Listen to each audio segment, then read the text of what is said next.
Hola, yo soy Horacio Pérez y esto es Investigando la Investigación.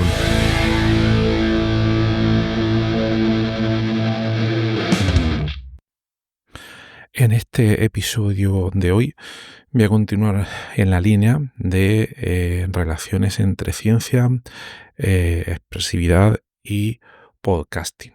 Y sobre todo a la hora de crear ensayos sonoros que nos permitan partir de un tema determinado que queramos explorar, obviamente en directo, y que luego nos permitan llegar o alcanzar una dirección final que quizás fue inicialmente no esperada y que quizás incluso pueda ser sorprendente o totalmente original, tanto para el oyente o como también para el ponente o podcaster. Por tanto, en esta línea, en este episodio de hoy, voy a tratar de reflejar un poco la importancia que tiene la simulación, el ruido y el valor del desvío. Me explico, porque es una postura quizás un poco filosófica. En primer lugar, me gustaría tratar la idea de que el podcast se puede ver como una simulación abierta de pensamiento.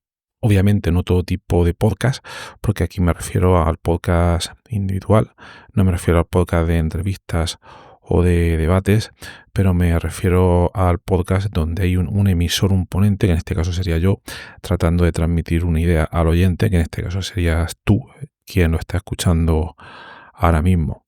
Entonces, referidos a el podcast como simulación abierta de pensamiento, sería importante tener en cuenta que la improvisación es una forma de simular ideas antes de que mismamente estas ideas existan o se vayan a dar. Esa sería una manera, de verlo.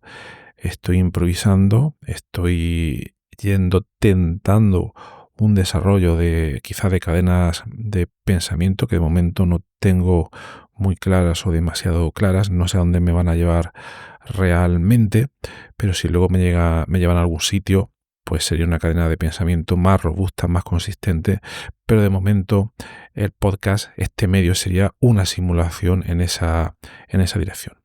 Obviamente estaréis pensando, bueno, va a haber mucho ruido en esa simulación que estás comentando, en esa improvisación. Bueno, sí, efectivamente, podemos tener en cuenta el ruido, la falta de preparación, la falta de una dirección exacta, esa falta de determinismo como un dato y como un elemento de estilo, ya que pienso que es importante tener en cuenta, si nos salimos un poco del método científico estricto, en que lo que se escapa al control muchas veces puede tener un valor narrativo, incluso cognitivo, bastante importante. Y luego al mismo tiempo la deriva sonora que parte de una o que se genera durante una improvisación nos puede revelar zonas no cartografiadas de ese discurso que inicialmente tuviéramos en mente. Es decir, llegar a zonas que no esperásemos para nada haberlas considerado. Y todo esto al mismo tiempo nos podría llevar a obtener alguna conclusión inesperada, ya que el sentido muchas veces de las cosas puede estar en los márgenes. Es decir, no lo más relevante va a ser siempre lo que está en la línea principal de argumentación de todo lo que queremos decir, sino que muchas veces puede que lo importante o aquello que estamos buscando, esa tesis, esas nuevas ideas que estén en los bordes de nuestra argumentación, de nuestro ensayo o de nuestra improvisación. Y en definitiva, yo creo que también podríamos seguir teniendo en cuenta el proceso de improvisación como una epistemología alternativa. Esto es un término quizá demasiado académico o que puede ser un poco oscuro, pero se refiere a como una posibilidad diferente de generar conocimiento, y donde ese conocimiento al improvisar se genera no como un producto final, es decir, cuando te están básicamente contando una historia que tiene un principio, un nudo y un desenlace, y donde el final de la historia, o como por ejemplo sucede normalmente en un chiste, va a ser el entregable, no es lo que tú te quedas, pero aquí el conocimiento sería generado como un acto, donde lo que tendría valor es el acto en sí de improvisar, esta improvisación. Y entonces aceptaríamos normalmente que esa parte de improvisación no es un modo de errar, sino que realmente es un modo de ensayar, de realizar ensayo. Y donde pensar en voz alta es como si dijéramos un modo de pensar con el cuerpo. Pero también tenemos que tener en cuenta lo siguiente: para que esto se pueda dar, para que la existencia de este ensayo se pueda dar, tenemos que tener en cuenta tanto la presencia del oyente como la del ponente. Es decir, tenemos una autoría distribuida donde el oyente es un copensador de este episodio de podcast. Es decir, quien está escuchando ahora mismo, que eres tú en este caso, estás complementando o completando de alguna manera estas ideas que te están llegando. Si es que sigues escuchando el episodio, que entiendo que es un episodio quizás un poco complicado, y lo ideal sería que para que el contenido fuera continuo y continuara progresando, que luego recibiera el feedback pues del oyente, de tal manera que se continuase generando un proceso de desarrollo, un acto de generación de conocimiento, como hemos comentado, y donde, aunque haya aparentemente una incertidumbre, esta incertidumbre genera una participación cognitiva por parte tanto del ponente como del oyente, porque los dos realmente están contribuyendo al desarrollo de una serie de ideas. Otra cosa es que luego esas se reflejen directamente en una realidad registrada de contenido.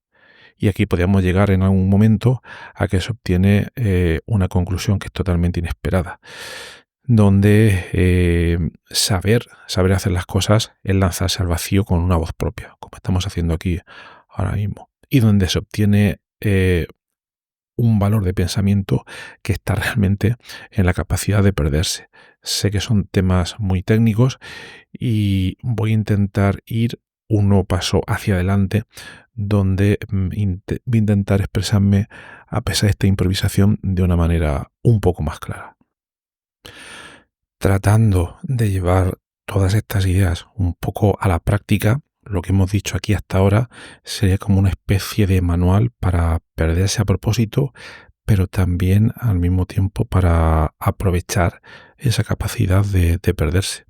Y esto nos daría lugar a diferentes técnicas prácticas que nos permiten perdernos a propósito en nuestro propio pensamiento, donde, por ejemplo, lo que podemos intentar en un ensayo improvisado es, por una parte, cambiar el tema del cual estamos hablando en mitad de una propia frase y continuar hablando sin ningún problema y como si no pasara nada.